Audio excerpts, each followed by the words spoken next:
آن حضرت صلی اللہ علیہ وآلہ وسلم نے فرمایا، اللہ تعالیٰ قیامت کے دن اس طرح جیسے ہم دنیا میں جمع ہوتے ہیں مومنوں کو اکٹھا کرے گا۔ وہ گرمی وغیرہ سے پریشان ہو کر کہیں گے، کاش ہم کسی کی سفارش اپنے مالک کے پاس لے جاتے تاکہ ہمیں اپنے اس حالت سے آرام ملتا۔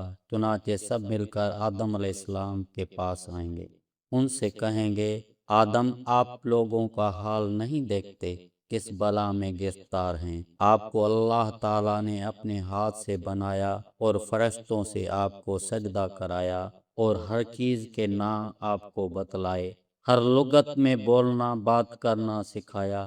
کچھ سفارش کیجیے تاکہ ہم کو اس جگہ سے نجات ہو کر آرام ملے۔ کہیں گے، میں اس لائق نہیں۔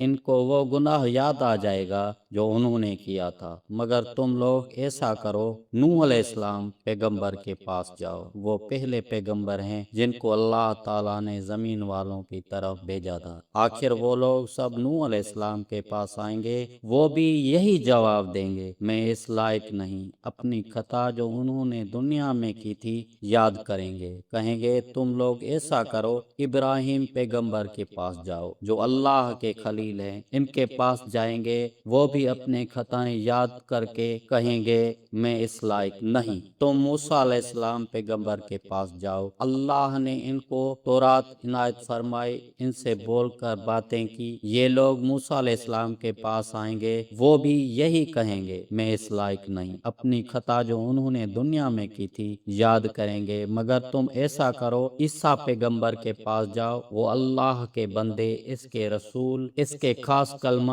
اور خاص روح ہیں۔ یہ لوگ عیسیٰ علیہ السلام کے پاس آئیں گے، وہ کہیں گے، میں اس لائق نہیں۔ تم ایسا کرو، محمد صلی اللہ علیہ وآلہ وسلم کے پاس جاؤ۔ آخر یہ سب لوگ جمع ہو کر میرے پاس آئیں گے، میں چلوں گا اور اپنی پروردگار کی یادگاہ میں حاضر ہونے کی اجازت مانگوں گا۔ مجھ کو اجازت ملے گی، میں اپنے پروردگار کو دیکھتے ہی سجدے میں گر پڑوں گا، اور جب تک اس کو منظور ہے وہ مجھ کو سجدے ہی میں پڑا رہنے دے گا۔ اس کے بعد حکم ہوگا، محمد صلی اللہ علیہ وآلہ وسلم اپنا سر اٹھاؤ اور عرض کرو، تمہاری عرض سنی جائے گی، تمہاری درخواست منظور ہوگی، تمہاری سفارش قبول ہوگی۔ اس وقت میں اپنے مالک کے ایسی ایسی تعریفیں کروں گا جو وہ مجھ کو سکھا چکا ہے۔ لوگوں کی سفارش شروع کر دوں گا، سفارش کی ایک حد مقرر کر دی جائے گی، میں ان کو بہشت میں لے جاؤں گا، پھر لوٹ کر اپنے پروردگار کے پاس